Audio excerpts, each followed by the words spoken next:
Kunjabi Hari Radha Madhava Kunjabi Jaya Radha Madhava Kunjabi Hari Radha Madhava Kunjabi Hari Gopijana Balabha Girivara Radhi Gopijana Balabha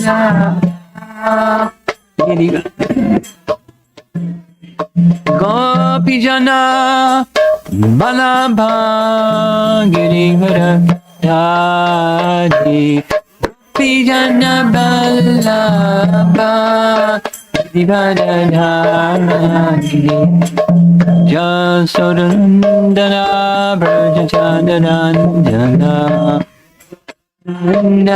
Brajachandana Jasodandana Brajachandana Brajachandana Jamuna Iravanatani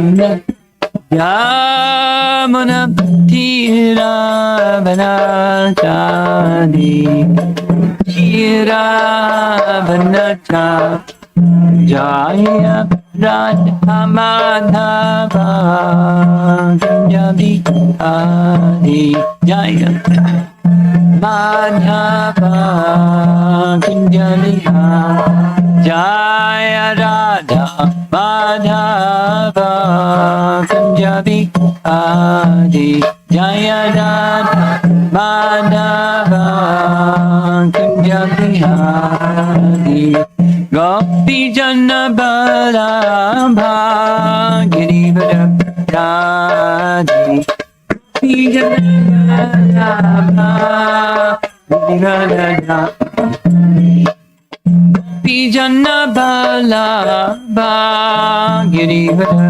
Radhi Pijana Balabha Girivara Radhi Nandana Brajajana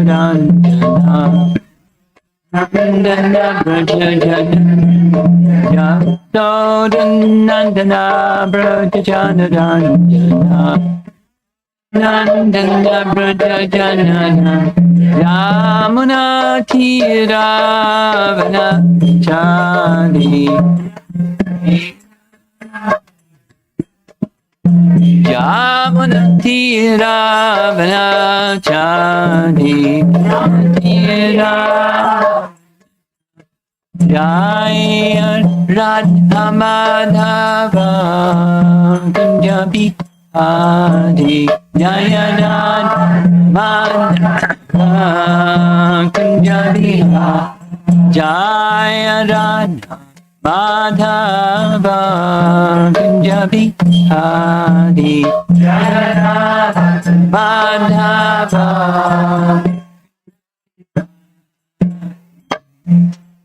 Jaya Vishwapad Paramahamsa Parivajapacharya Astatarasatasi Srimad His Divine Grace A.C. Bhaktivedanta Swami Srila Prabhupada Ki Gaur Premanandi Om Namo Bhagavate Vasudevaya Om Namo Bhagavate Vasudevaya Om Namo Bhagavate Vasudevaya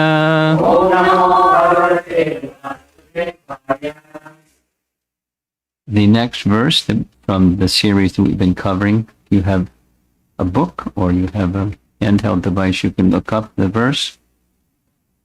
Bhagavad Gita chapter 9, text number 32.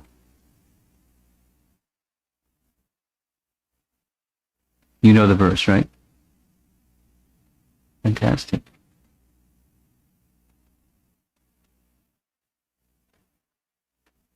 Mam hi partha vyapashritya Ye pisyu papayo nayaha. Striyo vaishyastata shudras. Te piyanti param gatim. Mam hi parthavyapashritya. Ye pisyu papayo nayaha. Striyo vaishyastata shudras. Te piyanti param gatim. O son of Pritha, those who take shelter in me, though they be of lower birth, women, Vaishyas, and Shudras, can attain the supreme destination. Purport: it is clearly declared here by the Supreme Lord that in devotional service there is no distinction between the lower and higher classes of people. In the material conception of life, there are such divisions, but for a person engaged in transcendental devotional service to the Lord, there is not. Everyone is eligible for the supreme destination. In Srimad Bhagavatam 2.4.18, it is stated that even the lowest, who are called chandalas, or dog eaters, can be purified by association with a pure devotee. Therefore, devotional service and the guidance of a pure devotee are so strong that there is no discrimination between the lower and higher classes of men, semicolon. Anyone can take to it. The most simple man, taking shelter of the pure devotee, can be purified by proper guidance. According to the different modes of material nature, men are classified in the mode of goodness, brahmanas; the mode of passion, kshatriyas, or administrators; the mixed modes of passion and ignorance, vaishyas, or merchants; and the mode of ignorance, shudras, or workers. Those lower than them are called chandalas, and they are born in sinful families.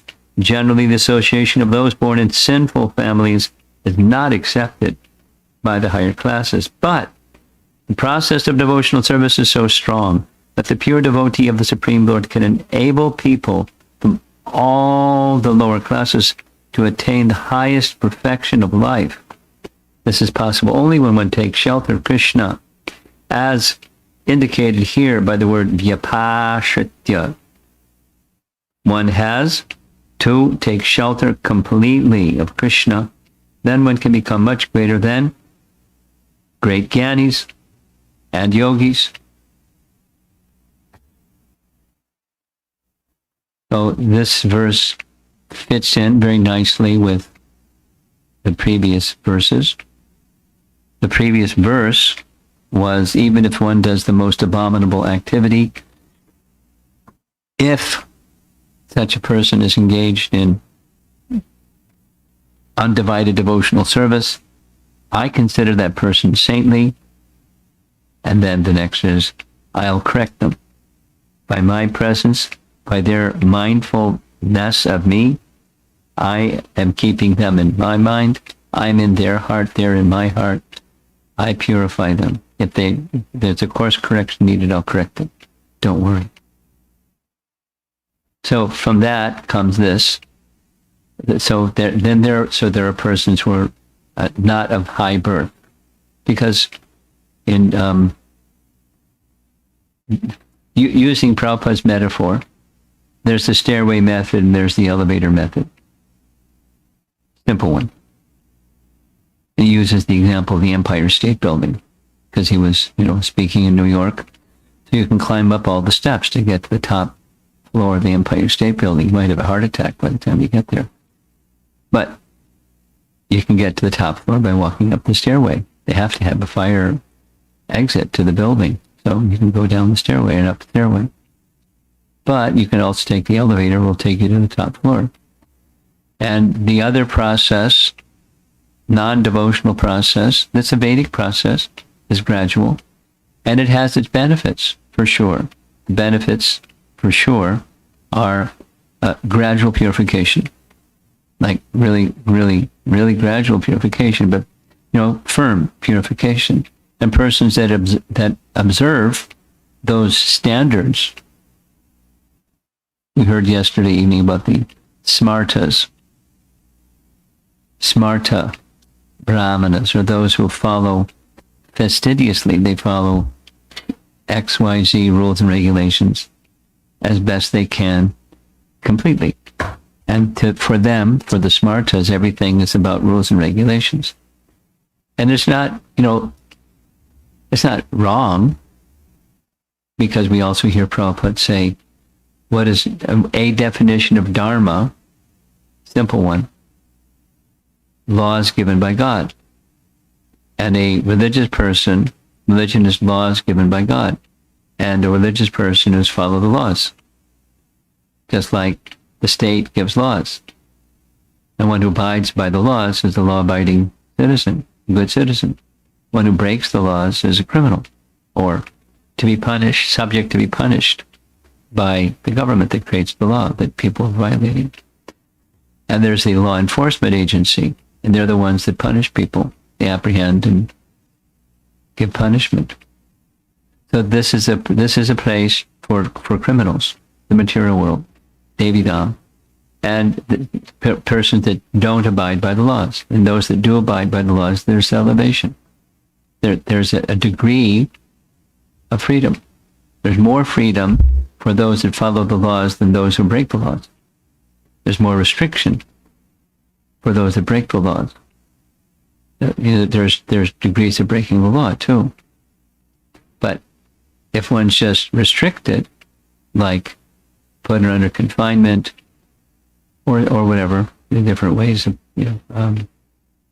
bringing people who are law breakers into control. And the idea is to reform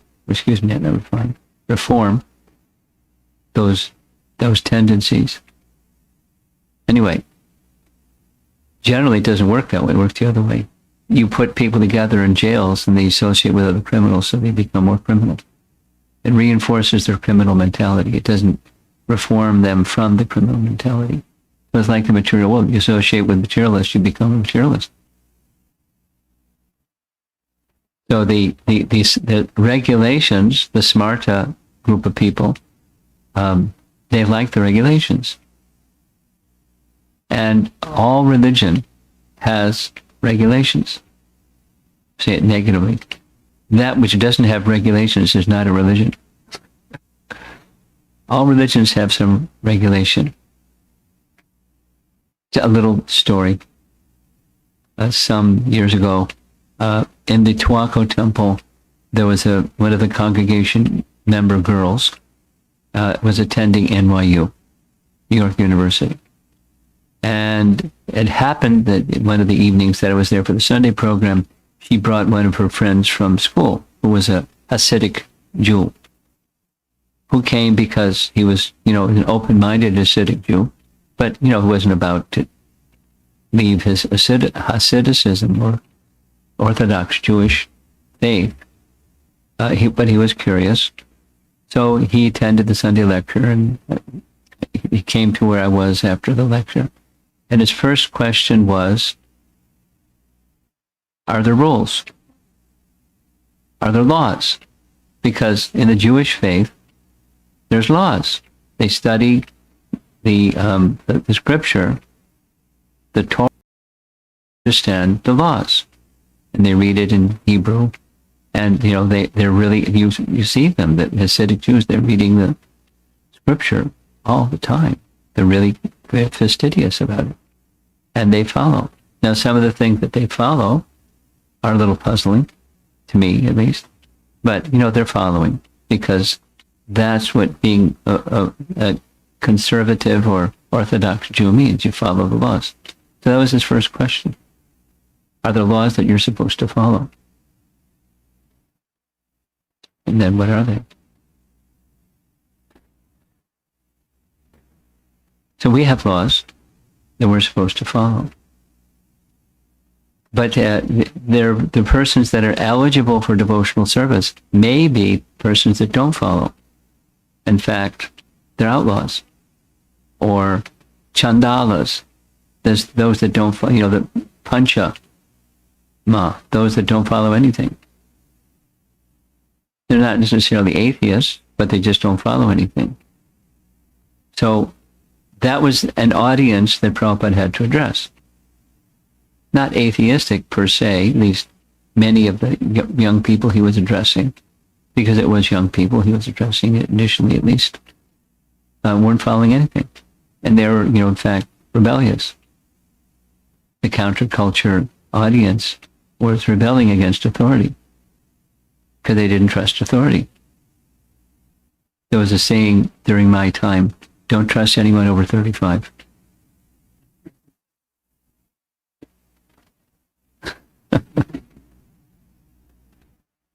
They're the authority people, and they screwed up, and so you don't follow those people. Find your own way and all those kind of things. So that was his audience, but by he had faith in what he's writing here by giving association to such ungoverned people. They can become elevated. And how is it they can become elevated? What does elevation mean? And that's coming up at the end of this chapter, Manmana, Bhava Mad Bhakto. That's the final verse of this chapter. We're almost at the midway point of Bhagavad Gita. The end of chapter 9 is the midway point of Bhagavad Gita. And here, what Krishna is saying is those who will, Papa Yonayaha. Papa means sin, and Yonayaha means place of birth. Papa Yonayaha means born of a lower family. So, and then, in one sense, here's a little, everybody liked controversy, right? So in one sense, Prabhupada is taking this, and he presented Krishna consciousness to the world as kind of like an equal opportunity religion. No discrimination, race, color, creed, social, economic background, Papa Yoni, you name it. Everyone's eligible. What's the eligibility? Just be a spirit soul, that's all. It's pretty much everybody. You're eligible. And in that eligibility, within inside there's bhakti, and when there's association of bhakta with one who has bhakti inside, bhakti comes out. Not everyone's going to say yes, but the potential, the potency is there for bhakti to come out, for bhakti to arise from that spirit soul, that candidate. Everyone's a candidate because they're spirit souls, and he was giving. So it's the association of devotees. Sadhu Sangha is the catalyst that awakens bhakti. And then from Sadhu Sangha comes Bhajana Kriya, and then comes some rules. Some things you don't do because they're detrimental to bhakti. Some things you do because they enhance bhakti. And then you learn the do's and you avoid the don'ts, and it helps you make progress. But the essence is not the do's and the don'ts. Everything starts with Sadhu Sangha, and it continues with Sadhu Sangha, and in the stage of perfection, it's Sadhu Sangha, according to Chaitanya Mahaprabhu, to Sanatana Goswami. Even in the topmost stages of bhakti, Sadhu Sangha is imperative, not optional. It means simply you do with sadhus what sadhus do, and you serve them. That's Sadhu Sangha. And you hear from them, and you chant with them, and you remind one another about Krishna together. That's what we do. Because that awakens bhakti. When bhakti is awakened, it doesn't matter that. So this is the one side of this. You can say controversy, or not controversy, but little tension, equal opportunity message. And then there's another side to this, that some people don't like this verse.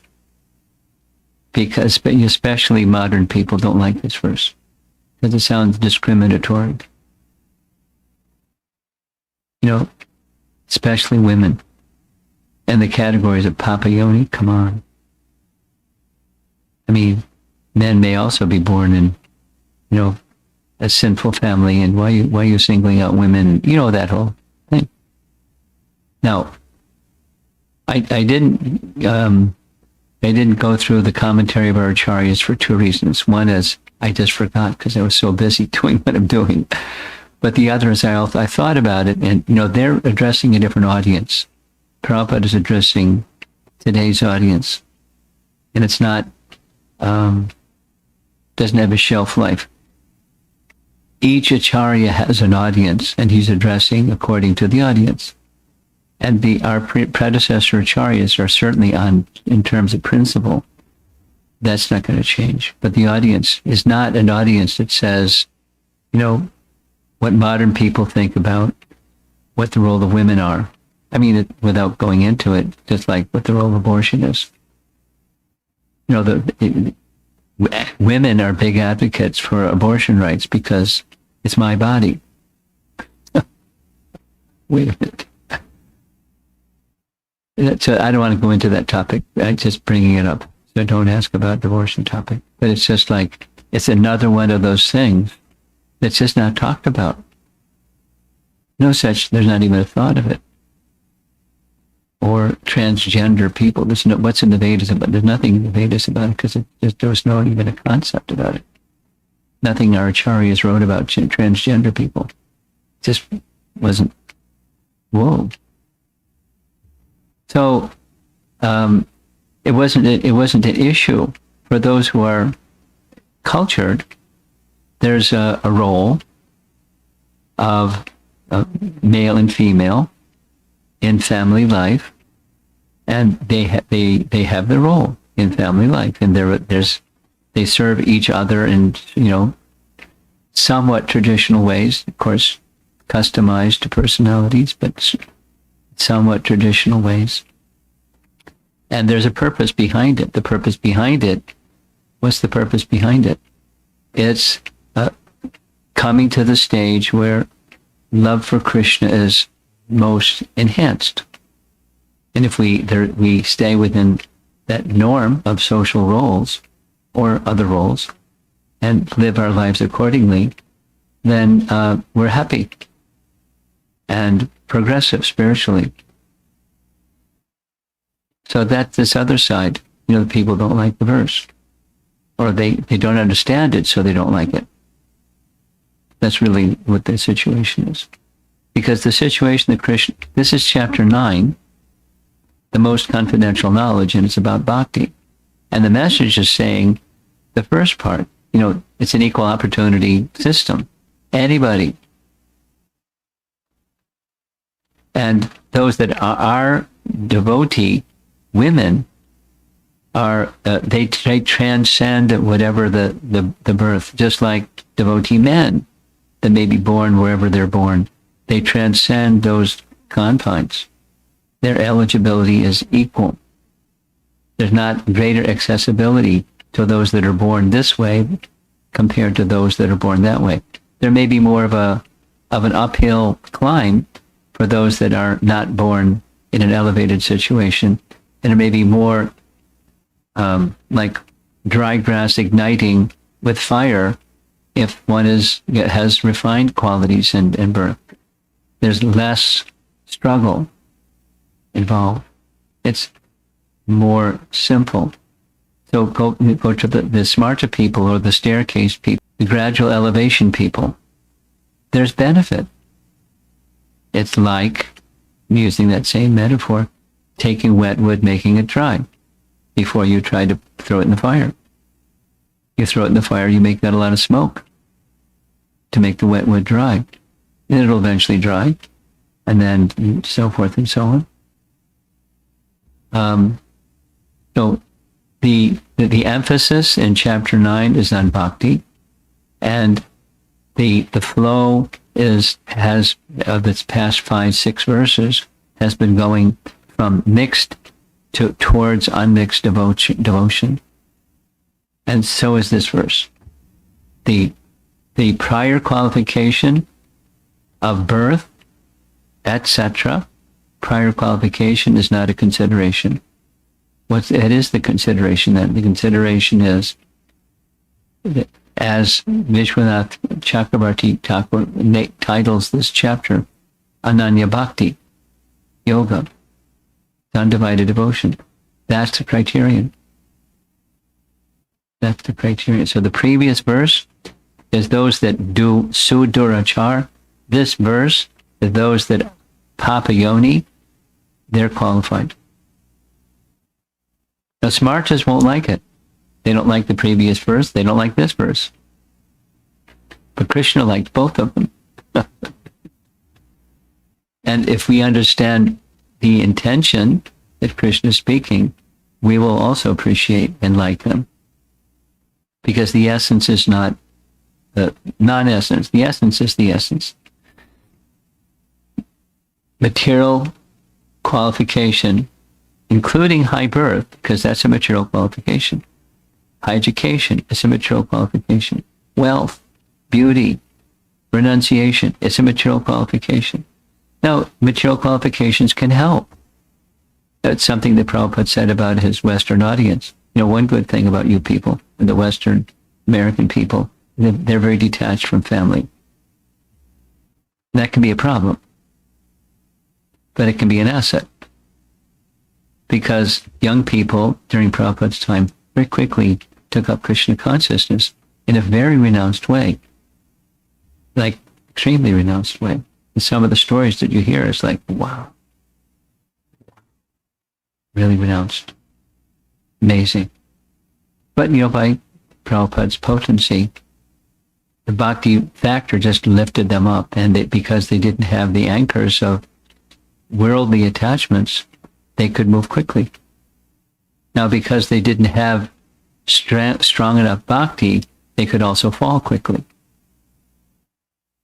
So that's something that Prabhupada described. This varnashram system is like a safety net.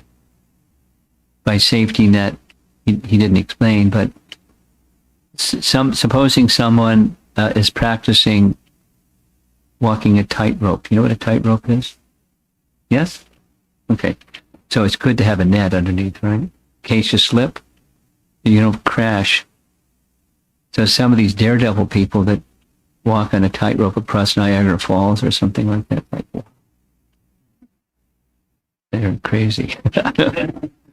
But good to have a safety net, but they don't have. They, you know, if they fall, it's finished. So safety net is if you fall, you have something to go to. You don't go down crashing. You go to whatever was just before your bhakti life, which is, you know, a regulated or something dharmic, following codes of dharma life. So supposing, like, you know, the Orthodox Jewish person that spoke to me, that's what they have. They have the rules. They have the safety net. And they live by it. And they believe it. And it's their religion. And that's fine. It's fine. Unless they start getting into, like, fighting with other people because you don't do it my way. And that happens too. That's one of the risks.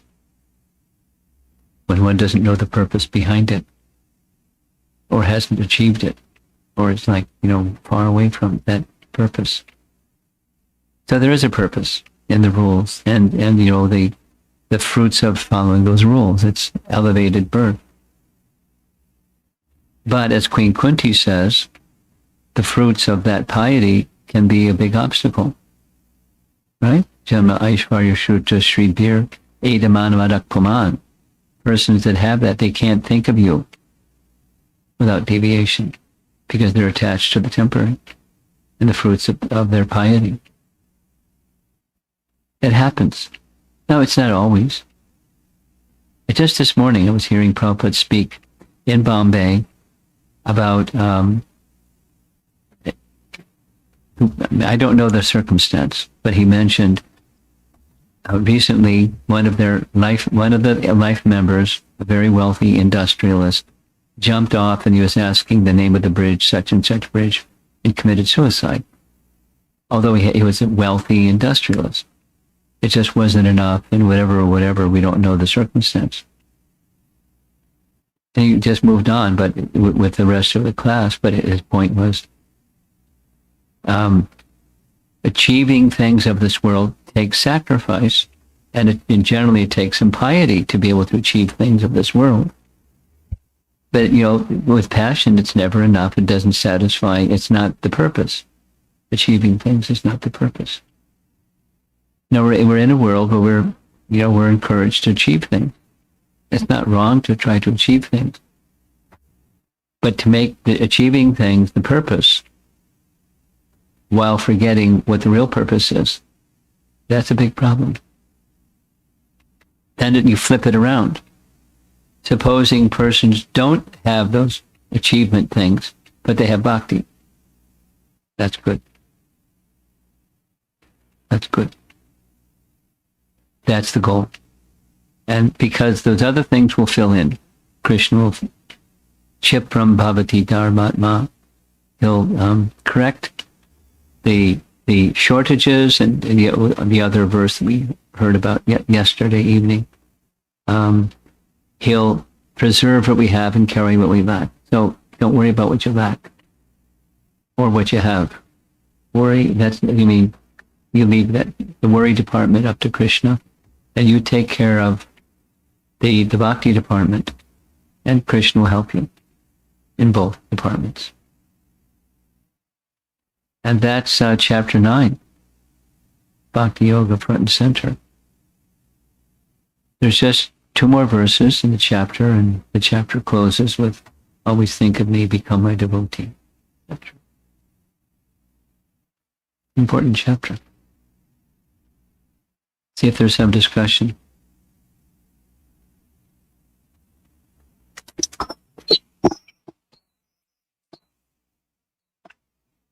I have a question over Zoom, Maharaj. Oh, great. Can I ask, Prabhu? Boy, you're really loud, too.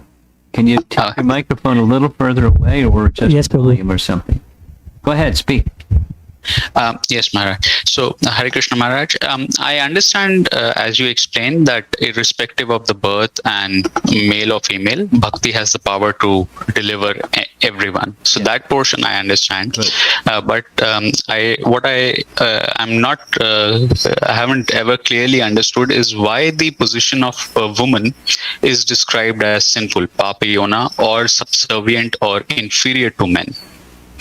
So I had 2 questions along those lines. First, do women have a varna and ashram, just like Kshatriya, Brahmana and all? And second, what is the sense in which scriptures describe them as inferior or sinful? Typically I've heard that they are emotional and therefore easily carried away. In that sense, they are less intelligent, but that doesn't really say they're less intelligent. Yeah, they have a weakness and emotional stuff, but not necessarily less intelligent. And objectively, when you look around the world, all kinds of occupation in this material world that men are doing, women are also increasingly picking up. Even stuff which is like physically intensive, like army roles and all. So true, given their body types, they might have a more challenging battle to get to that level, just like in bhakti. But they are capable of doing even tasks which are intellectually very challenging or physically challenging. So in what sense are they to be understood to be sinful or inferior or subservient to men?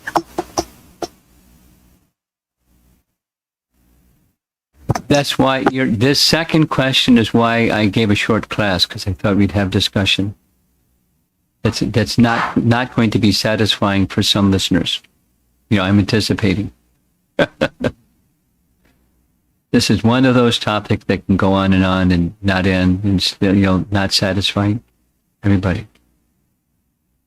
Now, the first question is, the woman accepts the role of her father than her husband in terms of varnashram. Just like, for example, Draupadi or Rukmini, they were princesses. They were daughters of kings or kshatriyas. And they had kshatriya prowess. The plan that Rukmini made for how, she got it down to the T. Like how Krishna could kidnap her, and then how he could avoid regrettable actions like killing what might be his future relatives if he came in and had a whole big showdown. So she's very diplomatic and very, socially sensitive, very intelligent, very keen, a Kshatriya lady. And, so back to your question, the role of women, generally speaking, in Vedic culture is their father and then their husband. And so they're not relegated to one of those four because they're taking the position of learning from and being protected by their father and then their husband and then their son. Now, there's family divisions, that's their father. So commonly, following their father, they would have a function or a role. But it's not always the case, just like some men who have a certain father aren't of the same nature as their father. Like, Vena's son, Vena, and Vena's father, Anga. The father and son were different. So there are exceptions, but that's, or Prahlad and his father, Hiranyakashipu. There's exceptions, but there's more the standard. The son or the daughter would accept the characteristics of their father, and be, in social designation, be considered like that, based upon their family. Although the rule has its exceptions, that's the general rule in Vedic culture, at least as I understand it.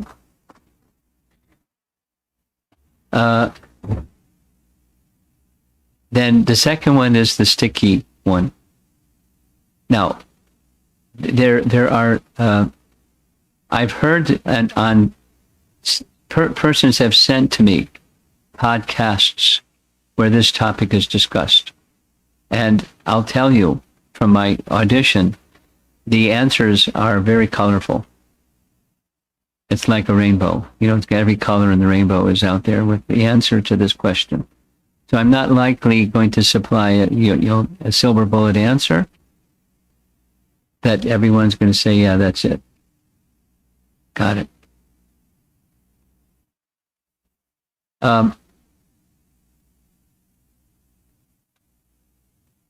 One type of answer is traditionally, Prabhupada would say, look at the history of philosophy, and the philosophers are not women, the philosophers are men.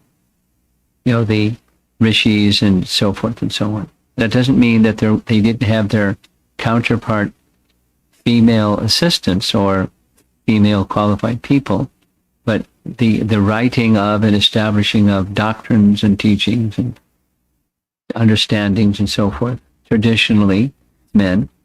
So now the comparison you're making is in modern times, because now women are given the roles, we find them in military and in, you didn't mention it, but in all kinds of fields, science and government and all kinds of fields.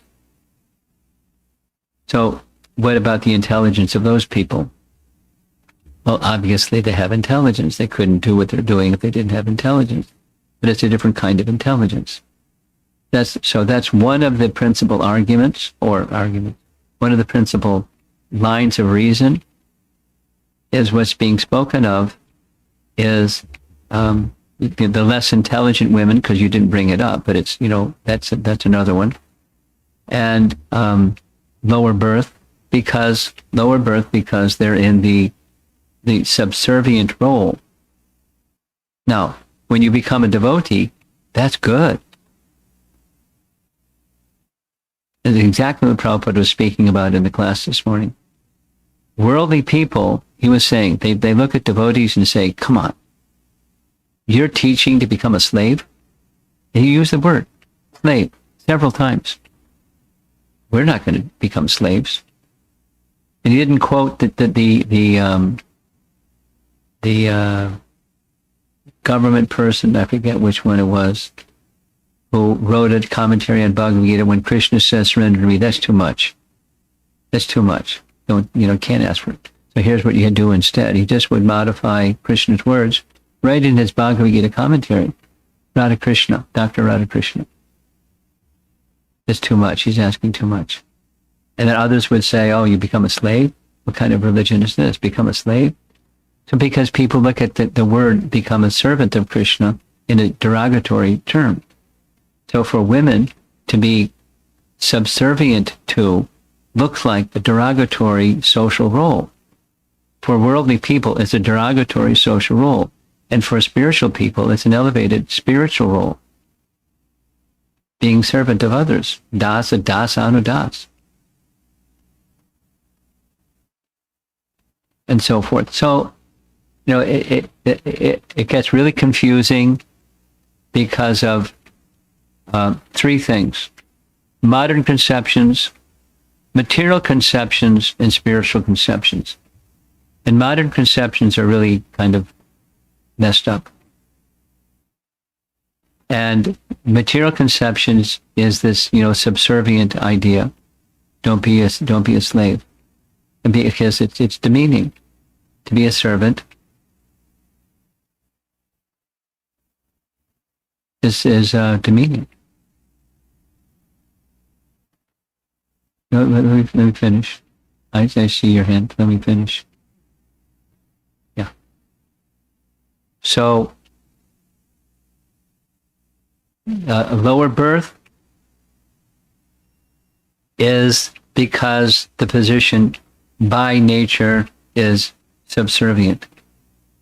Just like the Striyo Vaishyas tata Shudras, the Shudras are servants of the other classes, and Vaishyas are in that position also. Now, it doesn't speak about their intelligence capacity, it speaks about birth. But with birth, it's one of the fruits of piety, and a lower birth is less pious. So, like, for example, in the Vedic conception is, if a woman becomes very attached to her husband, in her next life she may become a male. And a man who is very attached to his wife in his next life may become a woman. So the man is to become attached to Guru and Krishna, and the wife is to be attached to husband and Guru and Krishna, through husband, Guru and Krishna, because that's who husband is attached to. So she takes on qualities. That's the Vedic picture. And, this discussion could go on for quite some time. Purnamasi has the microphone and wants to say something.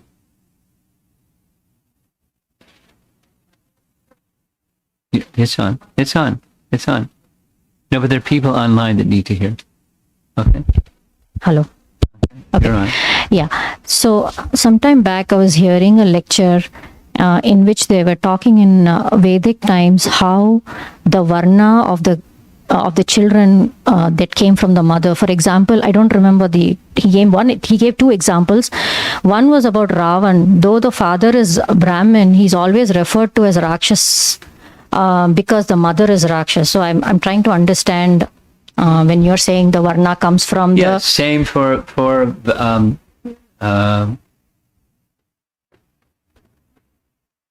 I don't remember the other one. Yeah.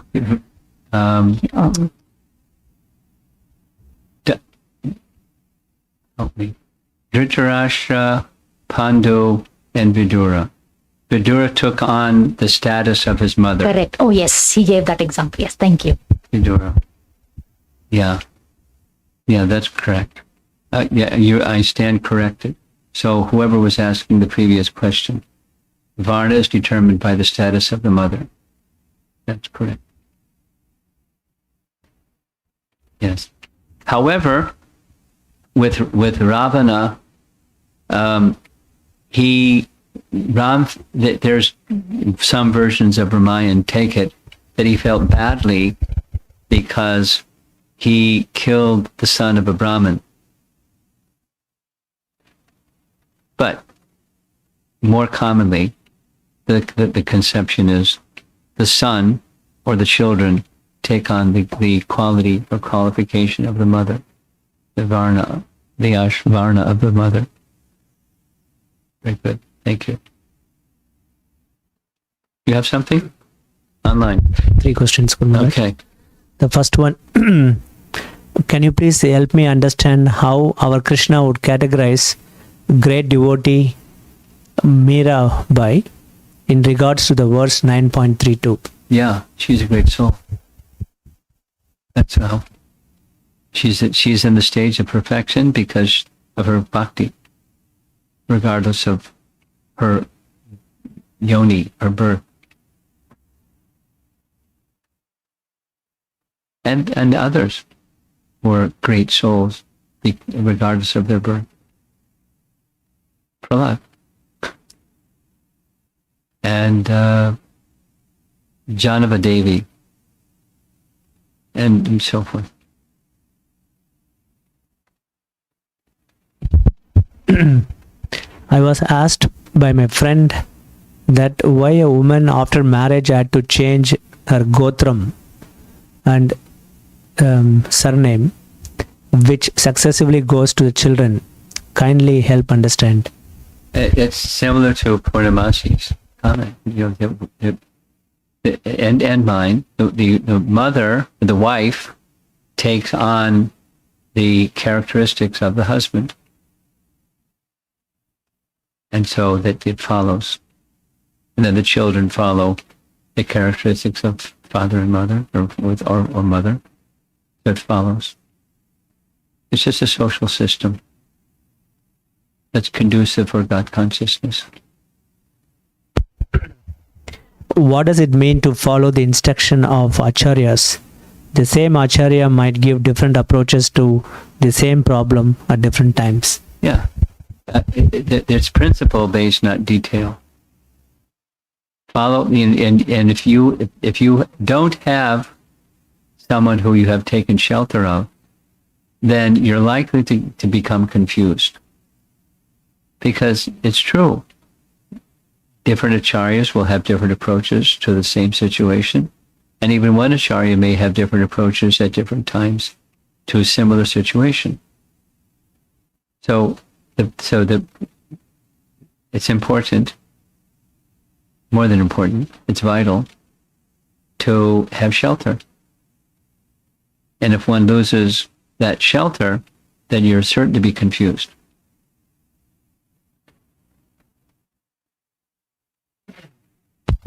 Same person is asking. Talking about authority, Srila Prabhupada noted that there is a benefit in chastisement. Yeah. Tadena bhavo gunaha. How must senior devotees approach this idea? Is it possible the student might get a bit disoriented? Does on reverence have a small amount of fear element? Yes. But if they're yes to all of her questions, or his questions, but therefore discipline requires the preceding quality of love. Before discipline comes love. And then when discipline comes, the person who is on the receiving end of discipline understands it's coming from love, a loving regard for the other person. And from the side of the person that may have that relationship, they at least it's my nature to use that principle of discipline sparingly, because the nature of our times is people are really sensitive to being disciplined. So use it sparingly. But different personalities have different traits, and they may use it laughingly and lovingly, but consistently. Tamal Krishna Maharaj is one such person. In our recent times, anyway. He was very, very disciplined person, and he didn't mind using discipline in his relationships with his disciples and those who he was close to. But it was also always with affection. And people knew that. Some people didn't know that, and they, recoiled. They ran the other way, and they didn't like him. And he knew that would happen, but he had his personality and his style. So anyway, there's variety out there in the spiritual world as well as the material world. Go ahead. The person is saying, please mention my name. His name is Sundara Dinakar. Okay. Another question, Maharaj. Maharaj, if a woman, question in YouTube, if a woman, instead of getting attracted to her husband, she can develop attraction to Guru and Krishna, what is recommended between husband and Krishna?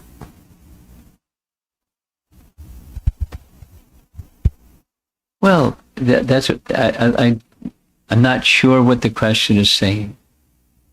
And so, attraction to Guru and Krishna depends on what that attraction is, on the material or spiritual foundation. And so that's part of my uncertainty, the nature of the question. But the relationship of the husband to the spiritual master doesn't need to change. And, the spiritual master to the wife of somebody, that's very delicate. So accepting the affection of the wife for the guru, but making sure that the husband, wife's affection for the husband is nourished and encouraged. Now, there's different things out there these days. I mean, there's different things in the world.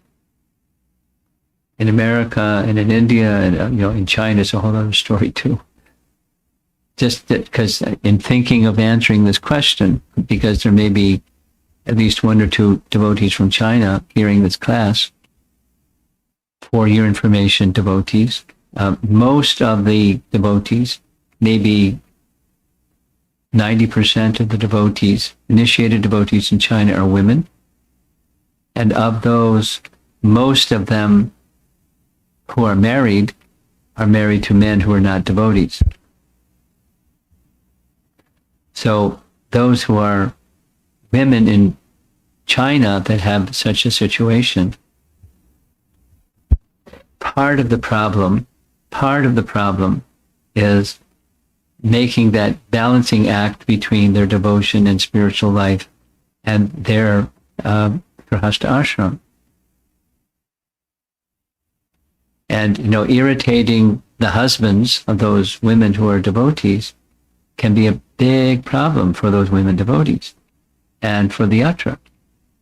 So it's a message that those who are senior devotees looking at the yatra to help encourage and support the importance of having proper relationships in the family, not just, the wife to the guru. And kind of the husband's over there, the children are over there, and they're kind of, disconnected from husband. And anyway, it's very imbalancing and troublesome.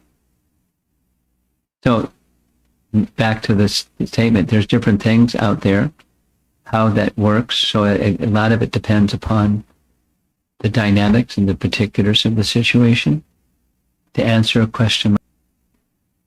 But there are principles. A wife should not be aloof from husband and family. That's having strong affinity for Guru and Krishna relation, that's good. And Guru and Krishna will encourage strong connection with family. And as much as is reasonable, because, again, there's so many things out there. So many things out there.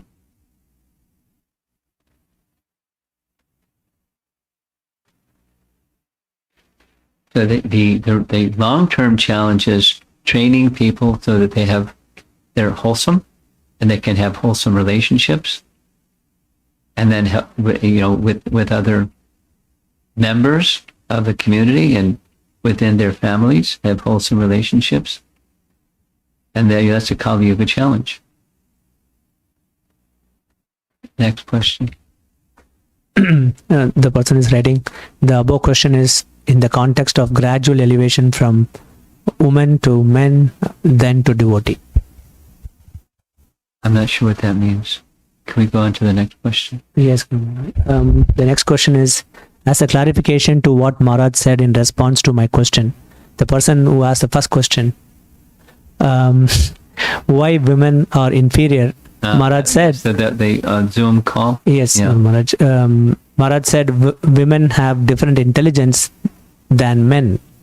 Can you please clarify what you were alluding to? I'm not sure. By What, I different- don't know. I don't know if I said women have different intelligence than men. I don't know if that's what I said. I don't recall having said that. It's not how I think. All I said was, and the main thing that I said was that Prabhupada made remark that philosophers and theologians and people like that in the past traditionally are men. There's obviously non-traditional, but traditionally are men. And that, so, but that's material intelligence. And these days women can have the same material intelligence in science and medicine and you name it, engineering, and they have the same faculties that men have or superior.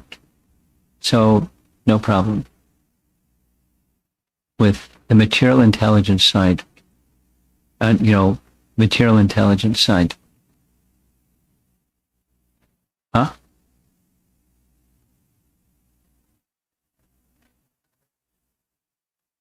Okay.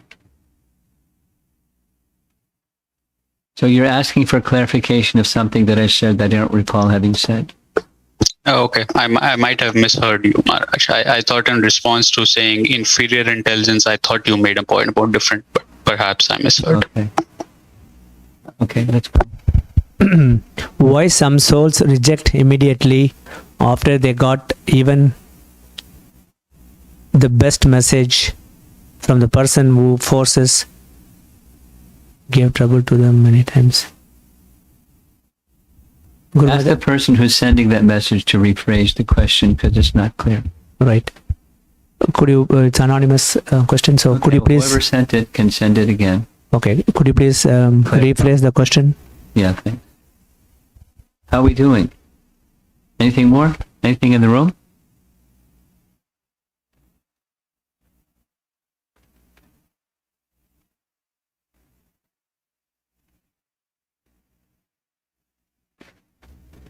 Do you know that verse from Bhagavad Gita? Do you know the verse? When we were reciting the verse, did you already know the verse without looking at the book? Yes? At the end, can I ask you to recite it for us? Okay, go ahead.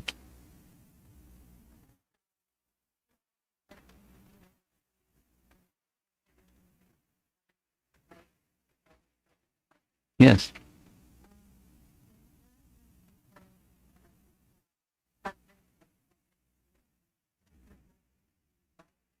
Yes, yes.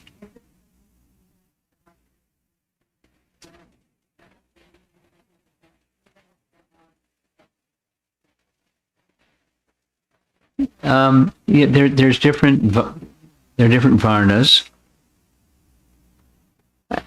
One of the examples that I heard Prabhupada speak maybe 10 times was one time when he was in Ahmedabad.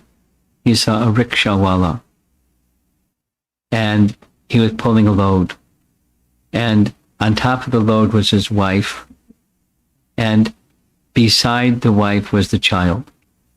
So the wife was serving the husband, and they were taking care of their child, and that was their family life, and they were satisfied because they're living. Now, whether that rickshawala was giving spiritual guidance to his wife or not, probably not. But she was subservient to her husband because let's just assume he was a good husband. He was a good man, or something like that. So she was following her dharma as a wife. So your question is supposing the husband is not giving spiritual guidance. It doesn't change the principle, but one will need such a woman that has a husband that doesn't provide spiritual guidance needs to find spiritual guidance. That's maybe where this other question is, where there's, a woman that is not feeling the same way towards her husband as she feels shelter in Guru and Krishna. Maybe that's what that question was about. I don't know. It doesn't change the social role. And as that woman then becomes spiritually situated, by her being spiritually situated, she can help, indirectly or subliminally help her husband become spiritually elevated by her spiritual qualities. But it will be enhanced by her taking her social role and, being the spiritual person that she is and receiving spiritual nourishment from sources she's receiving. Then you have some spiritual input into the family. And it's from that position that a wife or a mother helps the family in that role, in that mood. Okay?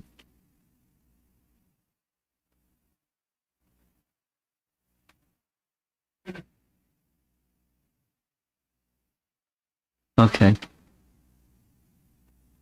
I think we're done. You have something? No? Okay. I think we're done. Srila Prabhupada ki? Jai.